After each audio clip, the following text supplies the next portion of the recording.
Paano mo mapagkakasya ang 100 pesos pangkain sa buong araw sa Manila? Possible ba o gutom lang ang aabutin? Sumama sa ating budget challenge para malaman kung kaya nga bang mabuhay sa ganitong budget. Hi mga ka-TNT! Ito na ang ultimate challenge. 100 pesos lang ang budget sa pagkain sa buong araw. Possible kaya to o gutom ang ending? Tara, samahan niyo ako sa journey na to. Siyempre, ang unang labanan, breakfast. Pero di tayo pwedeng mag-luxury meal dahil nga 100 pesos lang ang budget natin. Ano kaya ang pwede sa 30 pesos?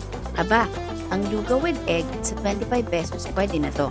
Dagdagan natin ang extra kalamansi at toyo para may flavor. Sakto yung food na yan sa umaga. Mainit, nakakabusog at may protein pa. Pero di pwedeng masyadong madami ang kinakain kasi baka ubos agad ang budget natin. Total budget so far, 30 pesos spent, 70 pesos remaining. Next up, para sa lunch. Mas malaki ang budget dapat natin dito. 50 pesos. Ano kaya ang mabibili? Siyempre, hindi pwedeng fast food. Baka isang burger lang, tapos na ang budget. Aha! Merong may kanin plus gulay plus isang ulam sa kalenderya. Chicken adobo plus gulay plus extra rice sa halagang 50 pesos. Panalo to! Ang mga lutong bahay worth 50 pesos ay kay sarap at sulit. Total budget so far, 80 pesos spent, 20 pesos remaining. Mga ka-TNT, oras na para sa merienda. Pero hala, 20 pesos na lang ang budget. Aba, may banana Q sa 10 pesos isa lang, pero at least may pang-energy yung mga Pinoy sa isang araw.